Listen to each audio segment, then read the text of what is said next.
Sheriff, first of all, are you being unfairly portrayed as being not working with the FBI or cooperating at all?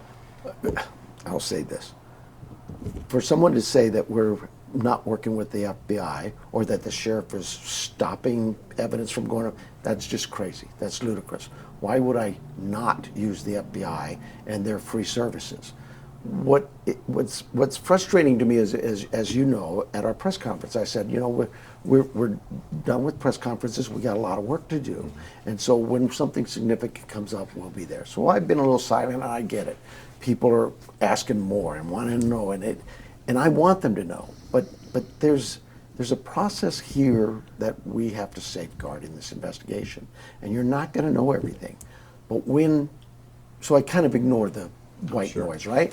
But when you say things that are going to be divisive to our agencies, and I say agencies, I need to step in, because that's not only critical to this case, it's critical to what we do for our community. The relationship between the Sheriff's Department and the FBI is valued, not just by the FBI, not just by the Sheriff's Department, but by this community. We do great work together. We've worked together for decades. We have, I can go back probably 20, 30 years when I was in homicide. We have people assigned to that office, have had for decades, and they have people assigned here. And we have always worked close. Look at Gabby Giffords was a perfect example. Yeah. So for somebody to come out and say the sheriff is stopped, first of all, they just don't know. That's one. Two, it's just crazy. If I may, I'll give you the background on that statement. So it was about some DNA on a glove that Quantico wanted or the FBI wanted, and we said, no, it's coming here. That is so far from the truth of what happened.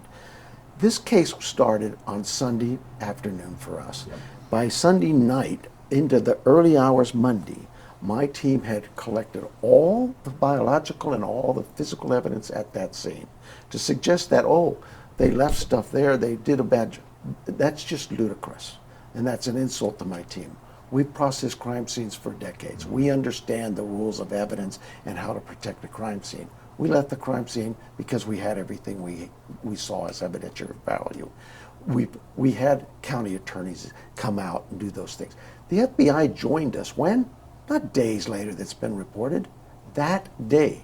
8 o'clock, 9 o'clock that morning, I was in this office, and my detectives said, tell me what we got. We have all this biological evidence, and we have all this physical evidence. Okay, the physical hard cameras, the cell phones, computers, the FBI does a great job. How do they know that? Because they work with them. They have the resource. Give it to them. We called the FBI? Absolutely sure. They took it. We took the biological evidence because we have a lab. We've worked with this lab for decades. And it's a lab that, they're in Florida. I don't know where they were 30, 40 years ago when we hired them, when we contracted with them, because like every lab, they put in a bid for a contract. It's renewed after 2 or 3, 4, whatever the time frame is, and they get that bid. They've been a great lab. The FBI, if the FBI said, Sheriff, we don't like your lab because of this, we would have had a different conversation. Sure. But it wasn't about that. The FBI is a great lab too. We've used them before. It was simply, we had already sent that evidence in for the markers for the family. We knew, if you have a burglary in your home, God forbid, but we're going to get markers from you and your family. Right. So we have eliminations. And so now we go to a crime scene, or what we believe is a potential scene, on a search warrant up on in Rio Rico. Same thing. We gather all that evidence, it goes to our lab. Now we fast forward to yesterday, day before, a glove is found. There's another thing. There's been no glove ever found at that house or in that property. That glove was found 2 miles away. Somebody called it in as a tip. We would be crazy not to say, oh yeah, go ahead, we don't need it. No, we're going to go out and get it. In fact, since then, we've been widening our search patterns, which is pretty typical in these cases. And in that search, we've gone out almost, 5-10 miles, and we found lots of gloves.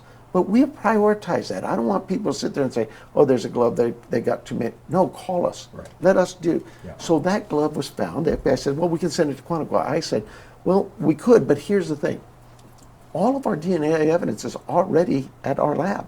They'd come back with reports. Those reports have been shared with you. In fact, your reports from your lab on the video, it was shared with us. All of that went out. Why would you add a second lab to this? Because now that lab, if they get a marker, say they get a profile, what are they going to do? Call our lab to send stuff over. You've added a step there that's not needed. Right. As long as I took to explain this to you, Yeah. the FBI and I had this conversation in about 10 seconds. They went, got it, perfect, Sheriff. Yeah. That's all it was. Yeah. So somebody out there, you don't, the want to talk about elections and all that, those old people come out of the woodwork. That's white noise. I don't pay attention to that. Elections are good. There'll be another one someday down the road too. That has nothing to do with this. This is about staying focused on finding Nancy. 400 cops are out there right now doing work, hard work. And it's not just today, it is 24/7. Talk about my overtime going through the roof, right? Yeah. It doesn't matter. Right. We're not going to hold back money. There's another thing. Oh, it's costing $200,000. The FBI's free. Typically, it could have cost that much if we went through the process we go through with our company, the lab that has a contract. But that lab, like so many corporate America said, Sheriff, whatever you need on this case, it's yours. So yeah. it's crazy to some of the stuff came out. I don't know where they come out. I get calls all the time. Hey, can you confirm this, confirm that? I'm not confirming anybody's news source. Right. But this one, I felt like I need to come out and say, hey, don't be divisive. Those FBI teams here locally are great young men and women who are under a lot of pressure too. They have bosses in Washington. Whether I agree with them or like their politics has nothing to do with this because they are bosses. They're their bosses. And they have the right to go to anybody they want or make decisions just like I do. But you know what? I have bosses too. Yeah. And it's this community. Right. So one more question, okay? Yeah. Tell me about the DNA evidence that you may have found inside Nancy Guthrie's home that we were talking about. Well, we've submitted all our evidence, and we have got back results with DNA.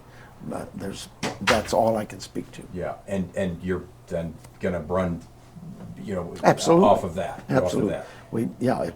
If we get a suspect, we hope to get a swab and validate it with the DNA.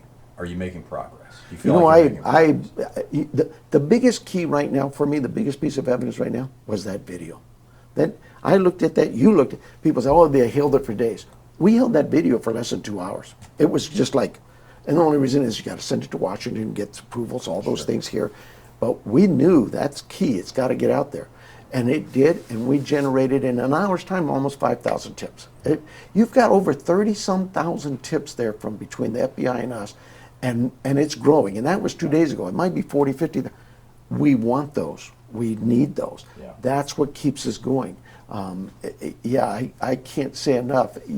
You, the media, my local media particularly, has put a charge into this community to say, we got to find Nancy. What's your gut? What's your gut feeling about I think her? we're getting closer. I think we're getting, somebody out there knows who this guy is. Somebody out there does. We need that person to tell us, because I think we're getting closer. I wish I could tell you in an hour we're going to have arrest. In 10 days we're going to have arrest. In 10 months we're going to, it could be, we've seen these cases, right? Drag on for years actually. I hope not. I hope not. I hope we find Nancy, she's safe and sound, and then we can decide then. Then we can decide, because I won't make that decision. People say, who's in the lead? We are in the lead. We being all of these agencies. We're just trying to find Nancy. Once it's done, we'll take it to the county attorney, the FBI will take it to the U.S. attorney. Those two can decide which way to go with it. They make both simultaneously go. All I'm saying is we don't care about that. We just want to find Nancy. Can I ask you one last question? And that is, January 11th, we've got word that there may have been another video showing this similar person dressed like that at Nancy's home. Any comment on that? So I know there's all kinds of video stuff coming in, because that's what we're asking for, and people are analyzing it and looking at it. I really don't know the dates and stuff, but yes, we put out another ring message today, guys. please, please, please look, look, look, don't miss something. Something small. I've heard people saying, oh, we're looking for a truck, or we're looking for a van, or we're looking for a white car. All of those things are probably true. I just don't have the time to get into those weeds. Yeah. Every morning, 3 o'clock, that's the thing. They're 24/7 here, and they're 24/7 there in our command post and command post. They're being the FBI. Teams are there, meeting, discussing, working leads, and yeah, these are. There's no lead too small. Call us on it. Let us work it. Thank you for the time and good luck. Thank you, sir.